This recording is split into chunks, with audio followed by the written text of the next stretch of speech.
Asema nami nitaweka uadui kati yako na wewe mwanamke, na kati ya uzao wako na uzao wake. Huo utakuponda kichwa, nawe utakuponda kisigino. Hii ni laana ambayo Mungu alikuwa anaiachilia kwa nyoka. Bwana Yesu asifiwe.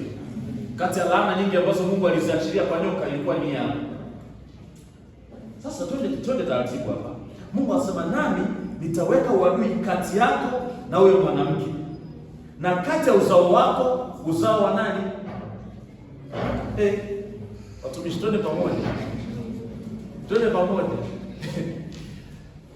Twende pamoja. Usipoelewa hapa hata tutakapoomba sasa mambo ya deliverance roho mtakatifu unaweza kuondoka kama. Sababu kuna vita ambazo Mungu anabidi akushindie. Yeye mwenyewe Mungu anabidi akushindie. Twende pamoja mstari wa 15.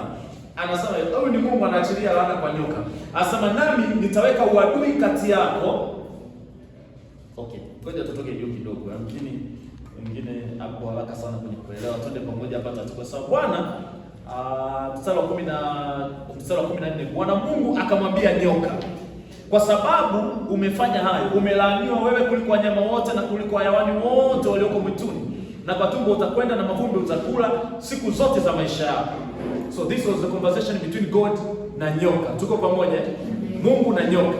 Okay, anafika mstari wa 15, anamwambia nami nitaweka uadui kati yako. Anaongea na nani hapo Mungu? Anaongea na nani? Okay, anaongea na nyoka kwamba nataka uadui kati yako na huyo mwanamke, na kati ya uzao wako. Uzao wa nani? Uzao wa nani? Okay, hapo tuko pamoja. Na uzao wake huyo mwanamke.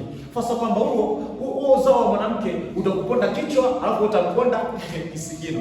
Ulikuwa ni unabii wa kuzaliwa kwa Yesu, unajua ulikuwa ni unabii wa kuzaliwa kwa Yesu. Sababu Biblia ukisoma habari ya uzao ni wa mwanaume. Unaelewa mtumishi wa Mungu? Uzao ni wa nani? Mathayo sura ya kwanza pale. Wewe ukisoma Yesu kitabu cha ukoo wa Yesu Kristo, mwana wa Daudi, mwana wa Ibrahimu.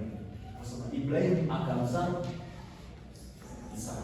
Isaka akamzaa Yakobo, akamzaa Yesu.